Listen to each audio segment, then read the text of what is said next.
নমস্কার বন্ধুরা, সম্পার কিচেন 24-এ স্বাগত। আজকের রেসিপি মটন কারি। এর জন্য 600 গ্রাম মটন পরিষ্কার করে ধুয়ে নিয়েছি।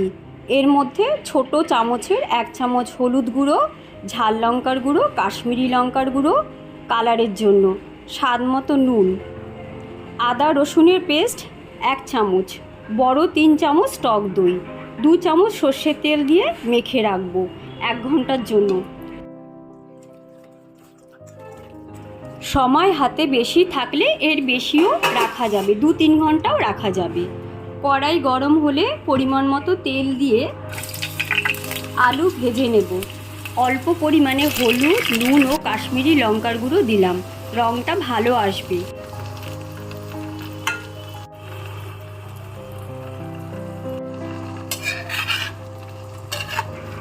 আলুগুলো লাল লাল করে ভাজা হয়ে গেছে, এবারে একটা বাটিতে তুলে নিলাম।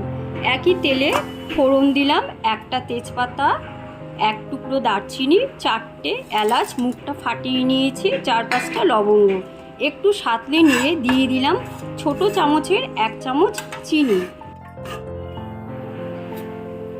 3টে পেঁয়াজ লম্বা লম্বা করে কেটে নিয়েছি, এবারে মিশিয়ে নেব।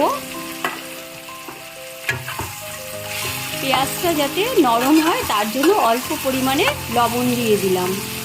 আবার লবণটার সাথে পেঁয়াজ মিশিয়ে নিলাম। ছোট চামচের 1 চামচ আদা রসুনের পেস্ট, 1 চামচ ধনের গুঁড়ো, 1 চামচ জিরের গুঁড়ো, হলুদ গুঁড়ো, লবণ স্বাদ মতো, ঝাল লঙ্কার গুঁড়ো, সব কিছু দিয়ে আবার মশলার সাথে মেশালাম।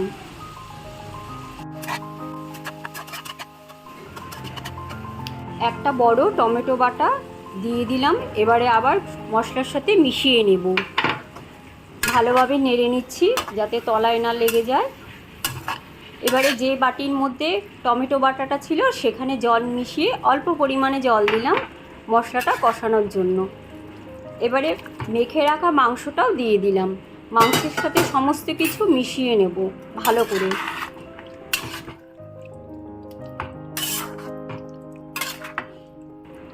এভাবে রান্না করলে পরে খেতে কিন্তু খুব ভালো লাগে, মনে হবে বারবার এভাবে রান্না করে খাই।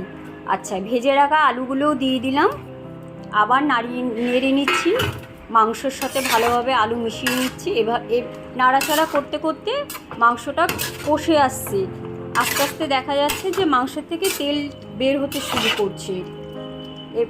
এরপর এখন আমি দিয়ে দিলাম 4-5টা কাঁচা লঙ্কা উপর থেকে। এবারে আমাকে দিতে হবে উষ্ণ গরম জল, জলটা আমি গরম বসিয়ে রেখেছি, 1 কাপ জল এর মধ্যে দিয়ে দেব। উষ্ণ গরম জল দিয়ে দিলাম, এবারে নাড়াচাড়া করে সেদ্ধ হওয়ার জন্য ঢাকা দেব কিছুক্ষণের জন্য।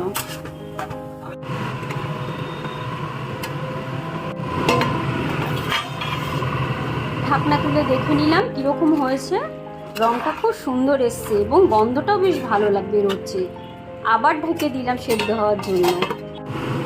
এবারে চামচ দিয়ে দেখে নিলাম কতটা সেদ্ধ হয়েছে।